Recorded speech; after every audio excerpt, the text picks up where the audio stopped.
You see a rainbow after a storm, you take a photo. You move on with your day. But the first time this symbol ever appeared in human history, it wasn't decoration. It was a promise.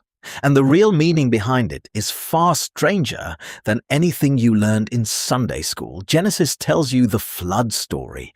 40 days of rain, a world underwater, one family and a boat full of animals surviving what nothing else could.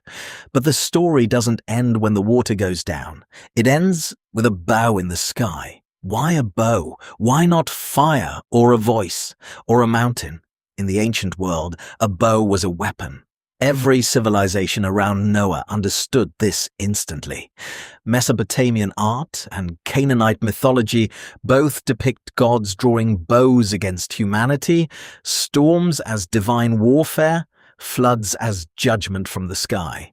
When the biblical writer chose the image of a bow, the original audience did not see a pretty arc of color. They saw a weapon.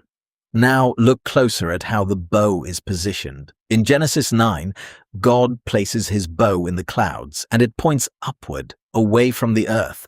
A drawn bow aimed at the ground means war is coming. A bow turned toward the heavens means the opposite. It means the weapon has been set down. Have you ever noticed that detail? Most people haven't. The rainbow is not just a sign of peace, it's a disarmament.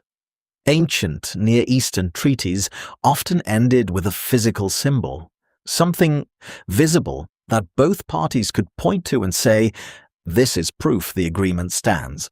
Kings hung their bows on palace walls when wars ended. Noah's rainbow works the same way.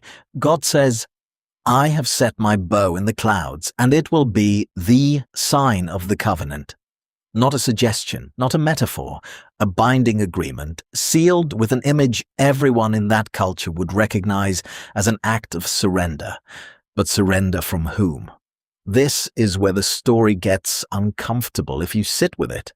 God isn't disarming against Noah. God is disarming against his own anger. The text says, "The rainbow exists so that God will remember his promise never to destroy the earth by flood again." That's a strange thing to write. Why would the divine need a reminder? Some biblical scholars, including those studying ancient covenant language, point out that this phrasing wasn't written for God's benefit. It was written for yours. Humans needed a guarantee they could see, something outside themselves that didn't depend on mood or memory. A promise you can only hear is fragile. A promise you can see in the sky every time it rains is different. It survives generations. It survives forgetting. Think about how many storms your ancestors lived through without radios, forecasts, or shelter. Every dark cloud on the horizon must have felt like the beginning of the end again. The rainbow wasn't just theology, it was psychological survival. It gave frightened people a reason to watch the sky and feel something other than dread. And this is where it connects to something in you right now. You still search for signs after chaos. After an illness passes, after a relationship survives a fight, after a hard year finally ends, you look for some kind of marker that says, "It's really over now." You want proof the danger has passed. That instinct is ancient. It didn't start with you, and it didn't start with Noah either. It's woven into how humans have always tried to make peace with an unpredictable world. The rainbow in Genesis was never really about weather.